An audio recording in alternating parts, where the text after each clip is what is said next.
ഖത്തറിൽ ആദ്യമായിട്ട് പോയി എനിക്ക് സംഭവിച്ചത് എന്താണെന്ന് നിങ്ങൾ അറിയണ്ടേ? ഈ വീഡിയോ മുഴുവനായിട്ട് കണ്ടോ കേട്ടോ.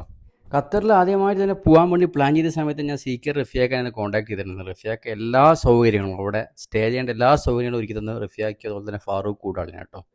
അവിടെ റൂമിലുണ്ടായിരുന്ന അന്ത്രു, ഫറദ്, മുനീസ്, നൗഷാദ്, റൂഫ്, ഇത്തിരി ആൾക്കാരെ നമ്മൾ അതേ വൈബുള്ള ആളായതുകൊണ്ട് തന്നെ കാര്യങ്ങളൊക്കെ സ്മൂത്തായിട്ട് പോകാൻ പറ്റിയിട്ടുണ്ട് കേട്ടോ. അതുപോലെ തന്നെ നമ്മുടെ മുനീസിൻ്റെ അളിയൻ സഹദും മുനീസൊക്കെ ഏറ്റവും കൂടുതൽ ഞാൻ കടപ്പെട്ടിരിക്കുന്നത്. കാരണം ഏറ്റവും കൂടുതൽ സമയം സ്പെൻഡ് ചെയ്ത അവരുടെ കൂടെയാണ് കേട്ടോ.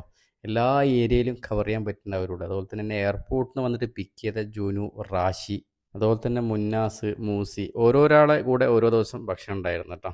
നമ്മളെ പുതിയത്തെ നിയാസ്ക, അതുപോലെ തന്നെ ഷാഫി കുടാളി, പിന്നെ ഒരു ഫസൽ, ഇങ്ങനെ കുറേ ആൾക്കാർ. ഏതെങ്കിലും ആളെ പേര് വിട്ടുപോയിട്ടുണ്ടെങ്കിൽ ക്ഷമിക്കണം കേട്ടോ. നമ്മളെ കൂടെ പഠിച്ച റാഷി, റാഷി എന്ന് വിളിക്കുന്നതാണ് കേട്ടോ. ഓൻ എൻ്റെ ചെറുതിന് ചോക്ലേറ്റ് കൊണ്ടുവന്നിട്ടുണ്ടായിരുന്നു ഒരു ദിവസം കാണാനും വേണ്ടിയിട്ട്. അതുപോലെ തന്നെ ഒരാൾക്കാർ കാണാൻ വരാമെന്ന് പറഞ്ഞിട്ടുണ്ട്. അതുപോലെ വരാൻ എത്തിപ്പെട്ടില്ല, അവരെ പണ്ട് തിരക്കും കാര്യങ്ങളും കൊണ്ടായിരിക്കും. എന്നിരുന്നാലും എന്തായാലും ഖത്തർ ഹാപ്പിയാണ്. വളരെ സേഫ് ആയിട്ടുള്ള രാജ്യം കൂടിയാണ് ഖത്തർ കേട്ടോ. അതുപോലെ തന്നെ ഭയങ്കര ക്ലീൻ ആൻഡ് നീറ്റ് സിറ്റിയാണ് കേട്ടോ. അതിന് എഫേർട്ട് എടുക്കുന്ന ഒരുപാട് ആൾക്കാരുണ്ട്. എന്തായാലും എന്തുകൊണ്ടും ഇഷ്ടപ്പെട്ടൊരു കൺട്രിയാണ് ഖത്തർ കേട്ടോ. എന്തായാലും ആദ്യം പോയ ഖത്തറിലേക്ക് തെറ്റിയിട്ടില്ല എനിക്ക്.